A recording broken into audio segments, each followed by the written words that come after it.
É difícil acreditar, mas este pequeno território estava orlado de praias. Antigamente, aqui ficava a praia de Cacilhas, de areal branco, pequeno, mas deleitável. Foi aqui que no dia 24 de junho de 1622 ocorreu a batalha mais humilhante para os atacantes e nobre para a população local. O que se passou nesse dia foi decisivo para o futuro de Macau.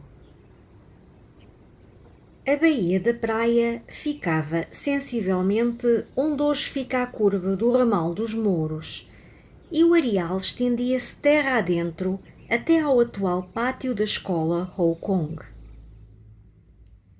Na véspera do ataque, a bateria de São Francisco em Macau foi atacada pela artilharia de 3 navios holandeses. Além de mostrar o poder, a ideia era provocar a sanha e o desgaste de munições do lado português. Nessa noite, sem mais confrontos, as 3 embarcações batávicas embandeiraram em arco e acenderam luminárias festivas, querendo ostentar a certeza da vitória que tinham como garantida no dia seguinte. Enquanto era dia e numa discreta incursão, o comandante da armada, Cornelius Ryerson, ousou desembarcar com alguns oficiais para fazer reconhecimento da cidade e averiguar o ponto favorável para a investida, escolhendo a baía e praia de Cacilhas por lhe parecer ampla e desguarnecida de defesa. A azáfama em terra nessa noite foi múltipla e variada. Na falta do capitão-geral, Lopes Carrasco, que já regressara à Goa nesse ano, distingue-se como homem de visão tática e psicológica um dos principais de Macau, o capitão da viagem ao Japão, Lopo Sarmento de Carvalho. Atento à presença ameaçadora de naus holandesas nos dias anteriores, reunira soldados, casados, como se chamavam os macaenses, e oficiais, castelhanos, irmãos das ordens religiosas, enfim, todos os voluntários, e colocaram-nos nos pontos estratégicos. No Bom Parto, na Barra, com João Soares Vivas à frente, em São Francisco, onde o próprio Sarmento de Carvalho fez sua morada, em Cacilhas, onde fez construir um muro de areia e entregou a António Rodrigues Cavalinho com alguns poucos mosquetes e homens. Nos postos de defesa, mandou também acender luminárias e tocar charamelas para retribuir a gentileza das 3 naus postadas em frente a São Francisco e mostrar que nos defensores o ânimo e confiança não eram menores. Na cidade muralhada, tocando o sino, fez recolher na cerca do Colégio de São Paulo do Monte as religiosas, mulheres e crianças. Os que esperavam combater, para que Deus se compadecesse deles, entregaram-se a confessar-se e comungar naquela mesma noite. Bem sabiam da força do inimigo, à vista, e do reduzido poder de resposta de que dispunham.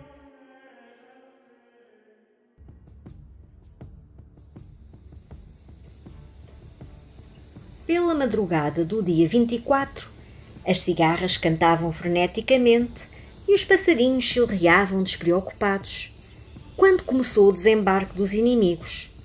13 navios holandeses, mais 2 ingleses, com 800 operacionais, 600 europeus e mais cerca de 200 entre japoneses, malaios e guzarates. 3 peças de artilharia, munições de mosquete, espingarda, barricas de pólvora, enfim, toda a parafernália chegada em 32 lanchas.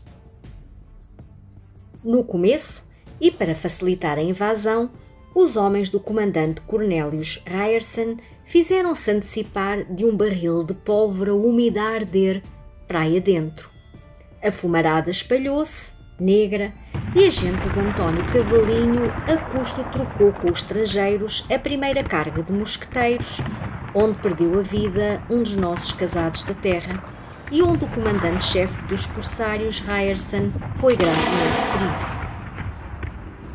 Tendo que recolher as embarcações, nomeou como substituto da operação o oficial veterano Hans Ruffin, que conseguiu ultrapassar o estorvo que Cavalinho causara e, organizando a formatura, progredindo campo fora, ainda que perseguido por mosquetes e pedras, passou a elevação de Dona Maria, ainda assim chamada hoje. Por detrás de bamboais, única vegetação de algum porte naquelas zonas, iam sendo atacados por mosquetes isolados que a população se encarregava de acionar.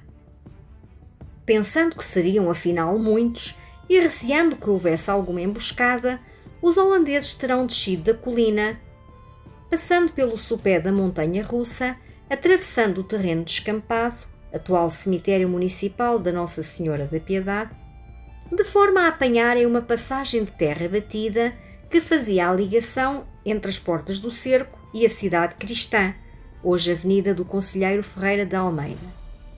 Seria suicídio circular, carregados de equipamento bélico e uma carroça com munições ao longo de terreno pouco firme.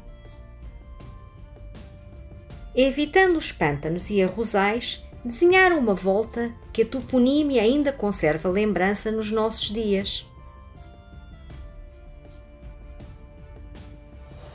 Holland Garden, Holland. Ora, pelo caminho depararam com uma fonte. Ela continua lá. Os meinatos iam ali beber e lavar a roupa. Devem os incursores ter parado. Junho é quente em Macau, para se refrescar. E eis que ficaram ao descoberto e ao alcance da artilharia recém-montada num dos panos da fortaleza do monte, aliás inacabada. Os jesuítas, preparados para manobrar canhões, tanto ou melhor do que divulgar o catecismo, tiveram no Padre Ró o herói do momento. Ao que parece, foi ele o autor de um dos tiros de bombarda que atingiu o paiol inimigo, matando muitos, incluindo o comandante Hans Ruffin. Os sobreviventes, avistando a encosta da guia, com floresta então já frondosa, espalharam-se desorientados na tentativa de se reorganizarem. A guia é o Monte Cavaleiro de Macau, o mais alto. Só tinha a ermida lá em cima e Lupo Sarmento de Carvalho encurralou os fugitivos pelo lado ocidente, seguindo todas as tropas que se lhe juntaram, por ser ali o lugar da batalha, e em 2 horas que ela durou, ter sido possível reunir forças. No diário que o próprio Ryerson, mesmo ferido, fez, a narrativa é explícita, e cito: "O inimigo carregou com muita bravura, não possuindo a nossa gente reserva de munições, debandou correndo para a praia, onde muitos foram mortos ou se afogaram. As nossas baixas totais foram 136 mortos e 126 feridos graves. Perdemos 10 bandeiras, 7 capitães, 4 tenentes, 7 alferes, 7 sargentos e 9 tambores", diz ele. Os portugueses perderam 6 europeus, 4 portugueses e 2 castelhanos, alguns escravos e 20 feridos. Ryerson omite o que pode, incluindo o número de holandeses aprisionados pelas forças da cidade. O regozijo dos defensores manifestou-se ao dar, logo ali, a liberdade aos seus escravos, tão leais e dedicados como qualquer soldado, manejando as alabardas e espadas abandonadas pelos fugitivos, lançando mão até de despojos, de paus e pedras, perseguindo os que encontravam pelo caminho, até à franja do mar. No local da refrega, também chamado Campo dos Arrependidos, por ser o começo da fuga, foi feito um voto solene de agradecer o auxílio de São João, já que 24 de junho é o dia deste santo, que passou a ser padroeiro de Macau. O voto de agradecimento, feito primeiro no descampado, manteve-se até hoje, com missa que depois passou a ser na Sé Catedral, e São Solene, no Senado da Câmara, onde a veneração à imagem colocada no Salão Nobre precedia às reuniões dos vereadores. Foi levantado um primeiro monumento de memória, mais tarde substituído por outro e não muito longe dali, e arranjado o espaço a que se chamou Jardim da Vitória. Li algures, em documentos chinês, que também lhe chamaram Monumento a São João. E está bem visto.